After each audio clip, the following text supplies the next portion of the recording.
বারোমিশালী YouTube চ্যানেলে দেখছেন। দেখুন বন্ধুরা, যারা হচ্ছে সুগারের পেশেন্ট, যাদের প্রচণ্ড পরিমাণে সুগার থাকে 400, 450, 500, তাদের জন্য তারা কী খাবে এবং পেটটা ভরে তো খেতে হবে, ভাত বেশি খাওয়া যাবে না। ওই জন্য বিভিন্ন ধরনের সবজিগুলো নিয়ে নিয়েছি বন্ধুরা। এগুলোকে ভালো করে কেটে গরম জলে সেদ্ধ করে নেব। ছোলা ভিজিয়ে নিয়েছি, সেটাকেও সেদ্ধ করে নিয়েছি। কটা কাঁচা লঙ্কা, এখানে করলা কেটে নিয়েছি, এখানে হচ্ছে মৌসুমি, শসা।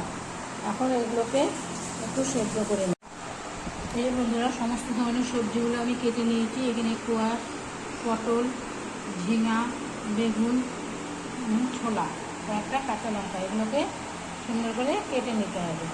তারপরে এগুলোকে সেদ্ধ করতে হবে। গ্যাসে গরম জল বসিয়ে দিয়েছি বন্ধুরা। এখন হচ্ছে এই করলাগুলোকে যে কেটে নিয়েছি, বেশি তো তেল খাওয়া যাবে না, কারণ কোলেস্ট্রলও থাকে। সুগার থাকলে বন্ধুরা সব ধরনের রোগগুলোই কিন্তু বেড়ে যায়, আর এমনভাবে বাড়ে সেগুলো কিন্তু বোঝা যায় না। সুতরাং সুগারটাকে কিন্তু কেউ অবহেলা করবেন না, কারণ সুগারই হচ্ছে সবচেয়ে মেন অসুখ। সব ধরনের অসুখের মধ্যে সুগারটাই মেন। সুগারটাকে কম রাখতে পারলে শরীরে সব ধরনের অসুখগুলোই কিন্তু ভালো থাকবে।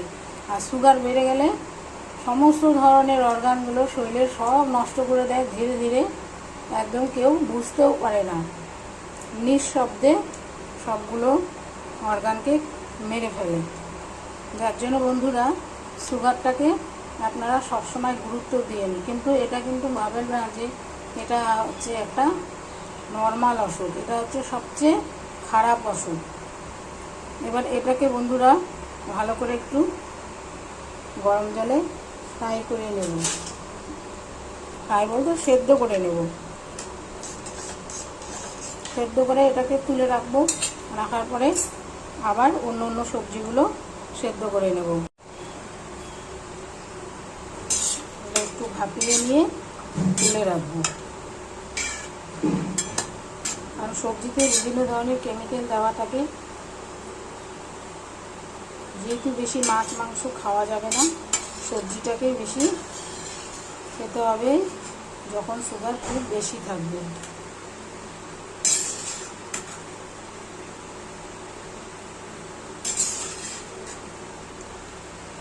তার সাথেও খাওয়া দাওয়ার সাথেও বন্ধুরা কিছুটা ব্যায়াম করতে হবে, এক্সারসাইজ করতে হবে। এবং সুগারে যেহেতু চোখের সমস্যা অবশ্যই প্রত্যেকেরই হয়, বেশি সুগার হয়ে গেলে কিডনি, লাংস, লিভার সমস্ত ধরনের জিনিসগুলো তো এফেক্ট করেই, তার সাথে সাথে কিন্তু চোখেরও এফেক্ট হয়। যার জন্য যখন হচ্ছে চোখে এফেক্ট হবে, তার জন্য কিন্তু বন্ধুরা ভোরবেলা উঠে একটু খালি পায়ে ঘাসের মধ্যে হাঁটতে হবে। আর সবুজ যেসব জায়গা আছে সেদিকে তাকিয়ে হাঁটতে হবে। তাহলে কিন্তু চোখের প্রবলেমটা অনেকটাই ভালো হবে। খাওয়া দাওয়ার সাথে সাথে ডায়েটটা অবশ্যই করতে হবে খাওয়া দাওয়ায়, তার মধ্যেও এক্সারসাইজগুলোও করতে হবে। যাদের প্রচণ্ড পরিমাণে সুগার, তারা কিন্তু সকাল বিকাল দুবেলাই অল্প অল্প করে হাঁটতে হবে। আর হচ্ছে একটু ঘাসের মধ্যে খালি পায়ে হাঁটতে হবে। তাহলে পরে কিন্তু অনেকটা উপকার পাওয়া যায়। আপনারা করে দেখবেন বন্ধুরা। যদি মনে করেন যে না, এই জিনিসগুলো করলে উপকার আসছে, তাহলে অবশ্যই কিন্তু আমার চ্যানেল বারোমিশালী সেটাকে ফলো করবেন।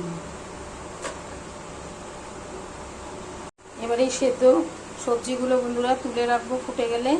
তারপরে এটাকে হচ্ছে ওটস দিয়ে তৈরি করব, আর মুগের ডাল দিয়ে। কেননা বেশি তো রাইস খাওয়া যাবে না, সুগারটা তো বেশি বাড়ে হচ্ছে ভাতে। প্রত্যেকটা মানুষের দুপুরে পেট পুরে ভাত খেতে হয়, রাতে যারা রুটি খায় তারা খায়, সেটাও তো হচ্ছে শর্করা জাতীয় খাদ্য। ভাত রুটি এগুলো একই টাইপের। সুতরাং ওটসটা খেলে পরে বা ডালিয়া এই ধরনের জিনিসগুলো খেলে পরে কিন্তু বন্ধুরা সুগারের পরিমাণটা অতটা বাড়ে না। আমি খালি শুধু বলছি যাদের ম্যাক্সিমাম সুগার তাদের জন্য। একটুখানি খাবার খেলে তো পেটে হবে না, কারণ হচ্ছে প্রত্যেকটা মানুষের, প্রাপ্ত মানুষের অনেক কিছু শরীরের দরকার।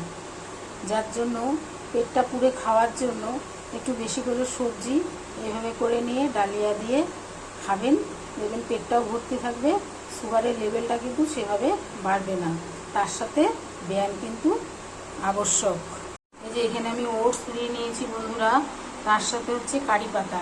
কারি পাতাটা কিন্তু বন্ধুরা অনেকটা উপকার করে, শরীরের বিভিন্ন ধরনের রোগ কমায়, অ্যাসিডিটি, সুগার, কোলেস্ট্রল, অনেক ধরনের উপকার। সুতরাং কারি পাতাটা যদি এমনি আপনারা কাঁচা চিবিয়ে খেতে না পারেন, সকালবেলা যদি এক টুকরো কাঁচা হলুদ, একটা কারি পাতা, দুই একটা নিম পাতা খেলে পরে কিন্তু অনেকটাই সুগারের লেভেল কমে। আর এর সাথে নিচ্ছি হচ্ছে মুগ ডাল। মুগ ডালটা হচ্ছে আমাদের প্রোটিন আছে এর মধ্যে। যারা আর কি নিরামিষী, আমিষ যারা খান তাদের ক্ষেত্রে তো অনেক ধরনের প্রোটিন পাবেন মাছ মাংসে, কিন্তু যারা নিরামিষী তাদের হচ্ছে ডালটাকেই বেছে নিতে হবে। আমার সবজিটা ফুটে গেছে, সেদ্ধ হয়ে এসছে অনেকটা। এটাকে আমি তুলে রাখবো। কিভাবে এখন বানাবো বন্ধুরা সেটাই দেখাবো। কড়াই বসিয়ে দিয়েছি বন্ধুরা। এখন হচ্ছে আমি এর মধ্যে তেল দেবো। তেল কিন্তু বেশি দেওয়া যাবে না, যাদের কোলেস্ট্রল থাকে, কারণ সুগারের সাথে সাথে সব রোগেরই প্রাদুর্ভাব বাড়ে। সুতরাং তেলটাও হচ্ছে খাওয়া যাবে না যদি কোলেস্ট্রল বেশি থাকে। আর তেল খেতে হলে কিন্তু বন্ধুরা সানফ্লাওয়ারটা খাবেন, সয়াবিন অয়েলটা খাবেন না, কারণ এই হচ্ছে সানফ্লাওয়ারটা হচ্ছে ভালো। এই সানফ্লাওয়ার সামান্য পরিমাণ আমি হচ্ছে তেল দিয়েছি। এখন হচ্ছে এর মধ্যে দিয়ে দিব এই সবজিগুলো।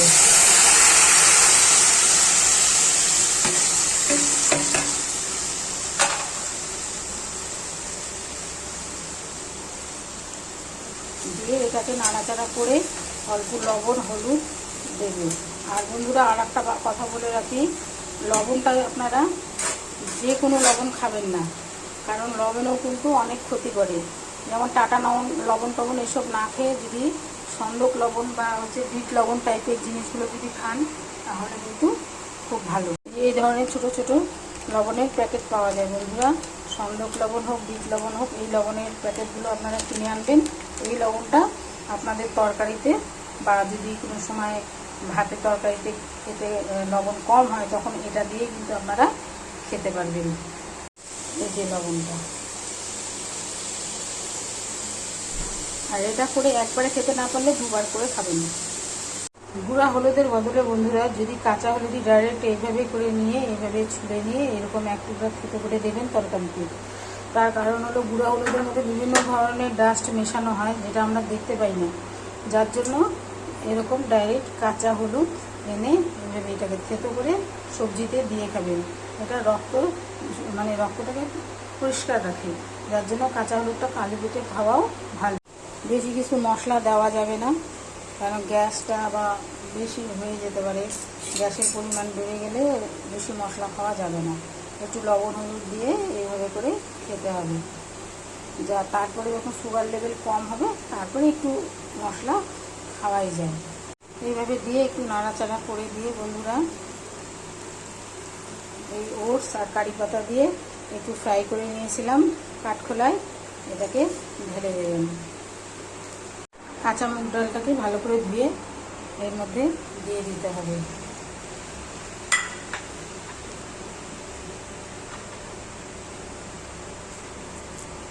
এটাকে করে নিয়ে বন্ধুরা 10টায় হচ্ছে একটা টিফিন হয়ে যাবে, দুপুরেও কিন্তু হয়ে যাবে।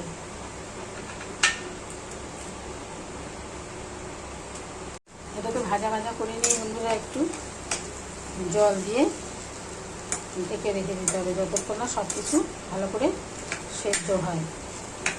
আর করলা বন্ধুরা আপনারা যদি শুধু ভাতে সেদ্ধ দিয়েও খেতে পারেন, তা না হলে চাক চাক করে কেটে একটু জলে ভাপিয়ে নিয়ে সেটাকে হচ্ছে অল্প একটু তেল দিয়ে লবণ হলুদ দিয়ে ঢেকে রেখে দিলে সেটাও ভাত দিয়ে মেখে খেতে পারেন। জল দিয়ে দিয়েছি বন্ধুরা, সুন্দর একটা স্মেল বেরিয়েছে। আর কালারটা দেখে খাবার কিন্তু দরকার নেই, এর মধ্যে কতটা গুণাগুণ আছে সেটা দেখে খান। আর হচ্ছে এটা হচ্ছে যখন একদম পুরো সেদ্ধ হয়ে যাবে তখন হচ্ছে বোঝা যাবে যে প্রত্যেকটা সবজি ডাল একদম মিশে সুন্দর একটা খিচুড়ি স্টাইলে হয়েছে। এটার স্মেলটা এত সুন্দর বন্ধুরা, না করে খেলে বুঝতে পারবেন না। প্রত্যেকেরই খেতে ইচ্ছে করে। সুস্থ মানুষেরও ডায়েটের চার্ট হিসাবে এটাকে রাখতে পারেন। দেখুন বন্ধুরা কি সুন্দর সেদ্ধ হয়ে এসছে। এটাকে এখন যখন খাবে, যদি বেশি হয়ে যায় বন্ধুরা একটু, তাহলে সকালে খাবে, দুপুরে খাবে।